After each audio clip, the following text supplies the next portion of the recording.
Well, speaking of writing, you went on and wrote in 1980 New Roots for Agriculture. Right. And I have not read every word in that, but I noticed that in your most recent book you also had a chapter called New Roots for Agriculture. Right. And you were taking on the till system, as I remember. Right. Well, you want to expound on that a little bit? Yeah, in New Roots for Agriculture, the chapter 8 of the second edition is a paper that I wrote. I might have started it in 77. At any rate, it was published in 78 in Not Man Apart under the title Toward a Sustainable Agriculture. People have tried to credit me with being the first to use that term. I'm pretty sure it was in the culture and around before then. But anyway, it was in 78. And that was the consequence of the General Accounting Office had come out with a study about soil erosion. And it looked to me like it was extremely high. And thinking about the history of soil erosion from the time the Soil Conservation Service was founded under the energetic and imaginative Hugh Hammond Bennett, it seemed to me that we ought to be doing better. And so I got into the history, started looking at the history of those who had talked about soil erosion.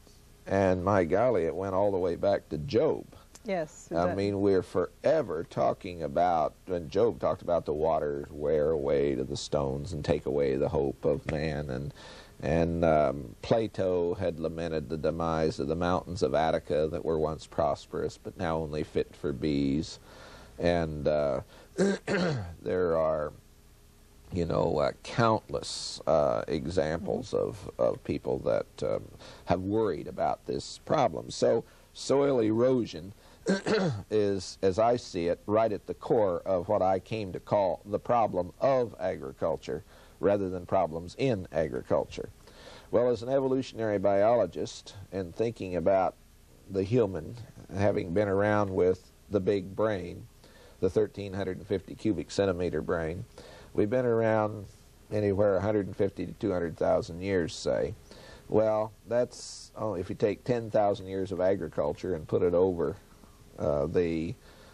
well, let's say 200,000 years, that's 5%. If it's over 100,000 years, that's 10% of our total history of the big brain. We've been into agriculture. So agriculture is a Johnny-come-lately type thing. Yes. And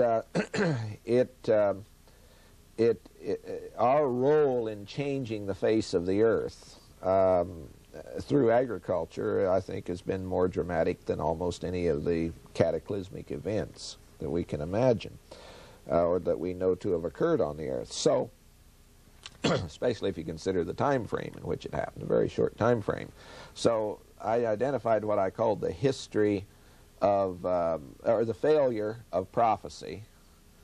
There have been all sorts of people prophesying about this. The failure of organizations, that is, we've had the Soil Conservation Service in effect for over 50 years, and I hate to think what it'd be without the Soil Conservation Service, but nevertheless, it has failed to stem the tide of soil loss. Wellington Brink said of the Soil Conservation Service that never in modern government has an organization been put together with more esprit de corps, more people from secretaries to the PhDs in soil science, with the devoted to the common task of saving soils. Then the Soil Conservation Society. And the Soil Conservation Society established, and then the organization Friends of the Land established to help the Soil Conservation Service. You mentioned, excuse me, you mentioned a person, Wellington Brink? Wellington Brink. Right. And yes, Wellington Brink wrote this kind of a history of Big Hughes and his science, I believe it was called. So you've got not only the failure of prophecy, of history and prophecy, the failure of organizations. Then I saw, even on Amish and Mennonite farms, soil erosion beyond the replacement levels. So these are the people that count themselves as the highest calling is to be stewards of the land. Mm-hmm.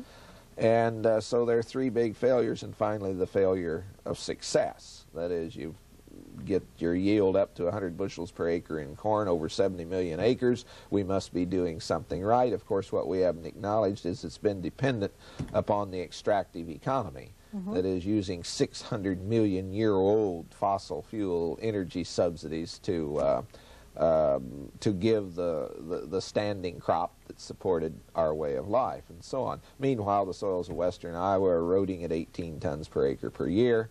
Meanwhile, atrazine is accumulating in the groundwaters, and on and on. So, looking at those four great failures, it seemed to me that it was worthwhile to think in terms of what nature has done. Mm-hmm. And what would nature require of us is the question I put in that 1978 paper. And so that then forces you to think, well, what was here? You mm-hmm. know? And so out my window at the Land Institute, I could see wheat field that's dependent upon fossil fuel, dependent upon chemicals that human tissues have no evolutionary experience with. I could see soil eroding on the sloping ground, and meanwhile, we had about 100 acres of native prairie that had never been plowed, and here it was running on sunlight, actually accumulating ecological capital. Mm-hmm. And with species diversity, you have chemical diversity, therefore you don't have the epidemic. And the fertility was mm-hmm. being sponsored by legumes as well as grasses, the warm season grasses that leak sugar into the rhizosphere of the plant, and where there are little bacteria that will use that energy source to fix nitrogen. So a wheat field, like all of the human agricultural enterprise, features the annual in a monoculture. Right. And the prairie features perennials in a polyculture or a mixture. So the question occurred, is it possible to build an agriculture using the prairie as an analogy, mm-hmm. Not as a template, but as an analogy? Is it possible to build domestic prairies and for us to take advantage of the natural integrities inherent within that system? So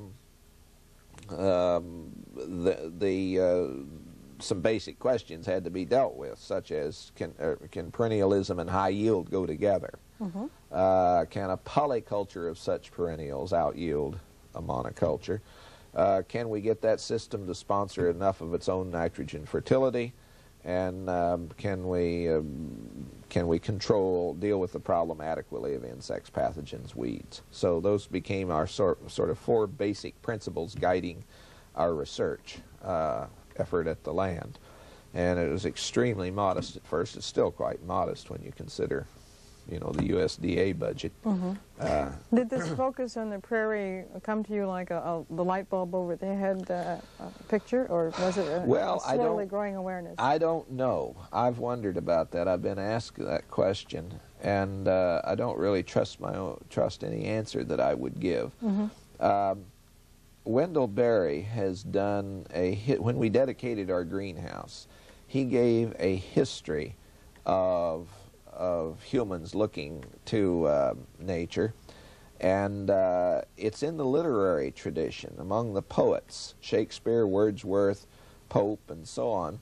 But he says then it goes underground, and then it pops up in the early 1900s, Liberty Hyde Bailey, mm-hmm. The Holy Earth, and then after Liberty Hyde Bailey we have Sir Albert Howard and J. Russell Smith, the tree crops guy, and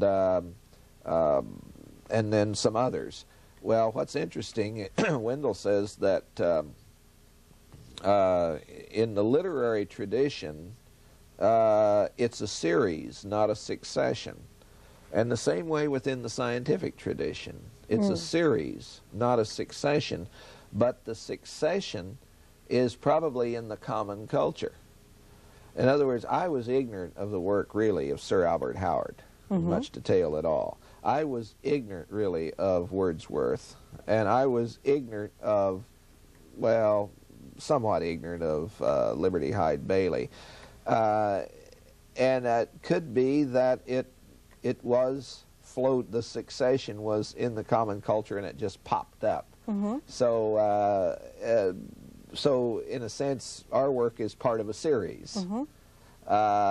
If we look at both the scientific and the literary tradition, but it's part of a succession if you look at it as coming out of the common culture, and there's something in me that prefers it having come out of the common culture.